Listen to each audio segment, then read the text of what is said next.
Confusion create చేసినట్టు కాదు. అట్లేముండదు. ప్రాంతీయ పార్టీల్లో మొహం చూసినే కదా, చంద్రబాబు మొహం చూస్తారు, జగన్మోహన్ రెడ్డి మొహం చూసి స్థానిక నాయకుడు తప్పించి స్థానిక నాయకుడు ఎవరైతే వాళ్ళకేంటి.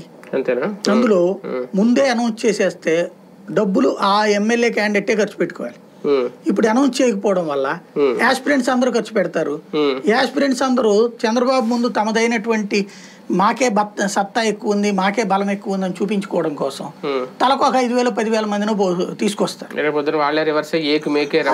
నడుస్తే ఇవన్నీ రాజకీయాల్లో సహజం, సహజం అయ్యి. కాకపోతే అది తట్టుకోవాలి. మరి దానికి రాజకీయం అన్నాక అది ఉండదు. ఇప్పుడు అధికార పక్షంలోనే ఉన్నప్పుడు రేపు ప్రతిపక్షంలో ఉండదా? ఖచ్చితంగా ఉంటది. కానీ ముందైతే మీటింగ్ అయిపోతుంది కదా, ఆ తర్వాత వాళ్ళు లోపల తిట్టుకుంటే ఆయనకేం బాధ? ఆయన ఎదురుకుండా కొట్టుకోకూడదు, ఆయన మీద కొట్టుకు పడకూడదు, అంతే కదా. అది జరిగిపోతుంది. బాబు గారిని చూసే వస్తున్నారా కదల సభలకు?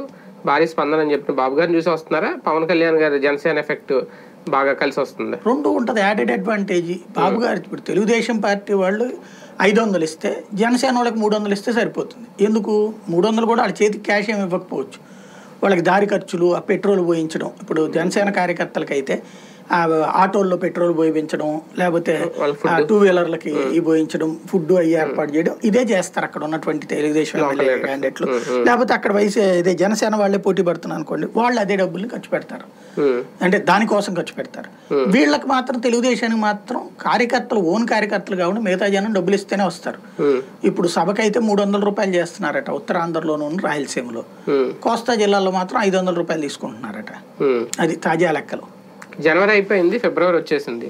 పవన్ ఇంకా తేల్చుకునే సిచ్యువేషన్లో ఉన్నారా, తేల్చుకోలేకపోతున్నారా?